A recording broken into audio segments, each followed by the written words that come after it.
நண்பர்களை நீங்கள் பார்த்து கொண்டு இருப்பது உங்கள் கௌசிக் ரிவ்யூ. சரி வாங்க வீடியோக்குள்ள போய் என்னென்ன நடக்க போகுது அப்படின்ற இன்ட்ரெஸ்டிங்கான விஷயத்தை தான் நாம் அந்த வீடியோவில் பார்த்து தெரிஞ்சுக்க போகிறோம். அது மட்டும் இல்லாமல் நம்ம தீபக் இருக்கார்ல, அவர் வந்து ஒரு பக்கம் மல்லிக்கும் விஜய்க்கும் ஆதரவாக இருக்கிறது போலவும் அவங்க ரெண்டு பேருக்கு நீதியை வாங்கி தரணும் அப்படின்னு சொல்லிட்டு ரொம்பவே ஒரு பக்கம் போராடின்னு இருக்காங்க. ஆனால் இந்த ஒரு தருணத்தில் தான் விஜய், நீ வந்து அந்த மல்லி விஜய் இவங்களோட சப்போர்ட் இருந்தால் தானே எனக்கு எதிராக நீ வாதாடி அவங்கள ஜெயிக்க வைக்க முடியும். அவங்க ரெண்டு பேர்கிட்ட உன்னை பற்றி தவறான ஒரு அபிப்பிராயத்தை நான் உருவாக்கிட்டேன். அதுக்கப்புறம் அவங்க கிட்ட நீ பக்கங்கடா நெருங்க முடியாது. அதுக்கப்புறம் நீயா வாண்டடா போயிட்டு அவங்கள ஜெயிக்க வைக்கணும்னு நினைச்சாலும் அந்த மல்லியை உன்னால காப்பாற்ற முடியாது. அந்த மல்லியை நான் ஜெயிலில் தள்ளிடுவேன்.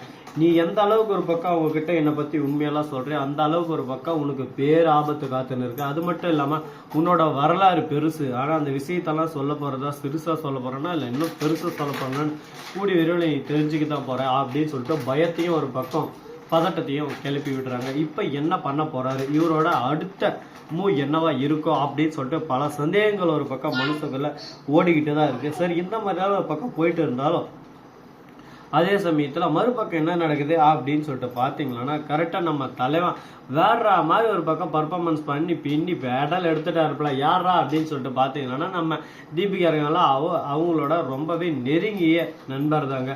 அவர் வந்து என்ன பண்றாரு அப்படின்னு சொல்லிட்டு பாத்தீங்கன்னா, கரெக்டா நம்ம விஜய் வரும்போது போய் தீபக் கிட்ட, என்ன தீபக் என்ன பிடிங்க, நீங்க இந்த விஷயத்த நீங்க இவ்வளவு கேர்லெஸ்ஸா ஹேண்டில் பண்ணீங்க நான் எதிர்பார்க்கவே இல்லை.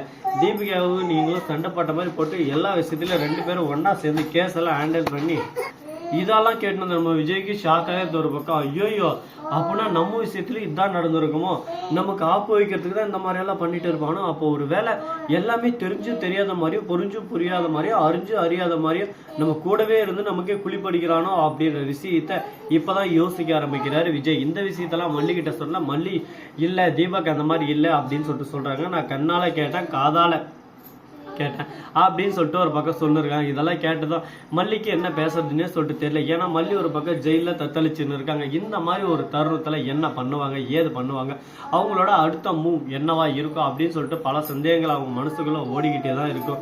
ஏன்னா இது பண்ணலாமா அது பண்ணலாமா எப்படி கொண்டு போகலாம் அப்படின்னு சொல்லிட்டு பல கேள்விகள் ஒரு பக்கம் அவங்க மனசுக்குள்ள இருந்துகிட்டா இருக்கும். சரி, இந்த மாதிரி அளவு பக்கம் இருந்துகிட்டு இருந்தாலும் இதுக்கப்புறம் இதை பத்தி நாம கேர் பண்ணக்கூடாது, இதை பத்தி நம்ம கவலைப்படக்கூடாது. இதுக்கப்புறம் அவர்கிட்ட எந்த ஒரு நாம டிஸ்கஸ் பண்ணாம நம்ம அடுத்த இதெல்லாம் நம்ம வழியில நம்ம போயிட்டே இருக்கணும் அப்படின்னு சொல்லிட்டு சொல்லிருக்காங்க. இதெல்லாம் கேட்டது என்ன பண்றது ஏது பண்றதுன்னு சொல்லிட்டு தெரியாம ரொம்பவே ஷாக்கிங்காகவும் ஒரு பக்கம் அதிர்ச்சியாகவும் போயிட்டு இருக்குங்க. இதெல்லாம் எந்த அளவுக்கு ஒரு பக்கம் உண்மைன்னு சொல்லிட்டு உங்களுக்கு தெரியும்னு சொல்லிட்டு எனக்கு தெரியல.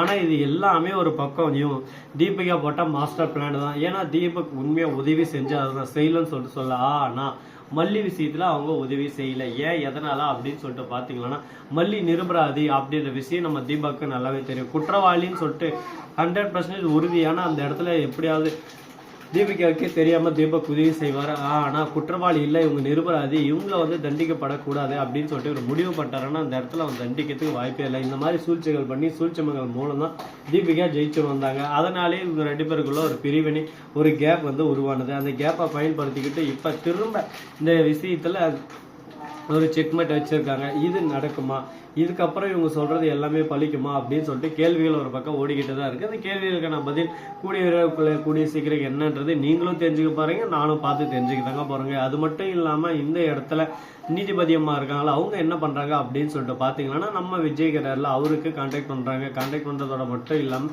இந்த மாதிரி அவங்கள மல்லி வந்து எந்த ஒரு குற்றமும் செய்யலன்னு சொல்லிட்டு நீங்க எல்லாமே ஆதாரத்தை வந்து சப்மிட் பண்ணி அதுக்கு எதிராக அந்த தீபிகாவும் ஆதாரத்தை வந்து சப்மிட் பண்ணிக்கலாம். ரெண்டு ஆதாரையும் வச்சு பார்க்கும்போது ரெண்டுமே ஒரு பக்கம் ஒரு கனெக்ஷன் ஆகுது. அதனால எந்த ஒரு தீர்ப்பும் என்னால் எடுக்க முடியல அப்படின்ற விஷயத்தையும் ஒரு பக்கம் எடுத்து சொல்றாங்க.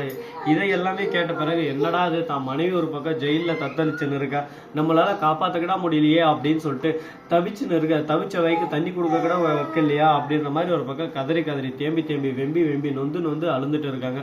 அதை பார்க்கும்போது நமக்கும் ஒரு பக்கம் மனசு கஷ்டமா தான் இருக்கு. என்னடா இப்படி எல்லாமா போகும் வாழ்க்கையில ஒரு பக்கம் வேதனை சோதனை இதெல்லாம் வரும்னு சொல்லிட்டு எல்லாரும் சொல்லி கேள்விப்பட்டிருக்கோம். ஆனால் பூரா ஒரே டைம்ல வந்தா எப்படி இருக்கும், அது எந்த விதத்துல நம்ம கொண்டு போக போகுது அப்படின்ற விஷயத்தை இன்னைக்கு தான் நாமளே பார்த்தோம் நேர்ல. சும்மா அடி மேல அடி இடி மேல அடி இடின்னு விழுந்துகிட்டே இருக்குன்னா பாத்துக்கோங்களேன்.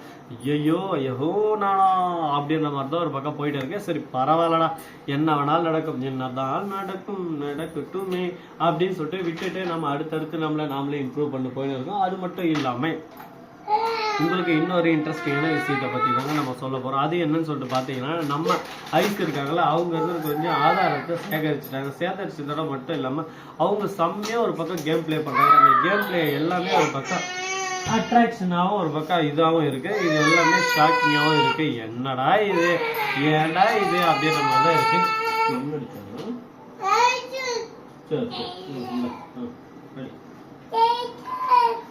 ஜீரோ 0 0 1 2 2 இப்படிதாங்க ஒரு பக்கம் போயிட்டு இருக்கு. ஐசு அப்படி அந்த குழந்தை என்ன உண்மையை சொல்ல போகுது, ஐசு கிட்ட என்ன ஆதாரம் கிடைச்சிருக்கு அப்படின்ற விஷயத்த நீங்க தெரிஞ்சுக்கணும்னு நினைக்கிறீங்களா? அதுக்கு நீங்க பண்ண வேண்டியது ஒண்ணுமே இல்லைங்க. மறக்காம நம்ம சேனலை சப்ஸ்கிரைப் பண்ணுங்க, லைக் பண்ணுங்க, ஷேர் பண்ணுங்க, டிண்டிங் பெல்லை தட்டி விட்டு போங்க. அப்பதான் நான் போற அடுத்த வீடியோங்களை கூட நோட்டிபிகேஷன் வந்து வீடியோ இருக்கும். மிக்க நன்றி. தேங்க்ஸ் ஃபார் வாட்சிங். Tata see you. நன்றி வணக்கம். அந்த நம்பருக்கு தருங்க.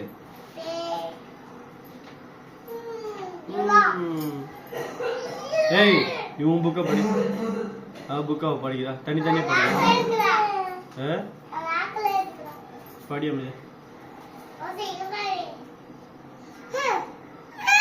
ஏய்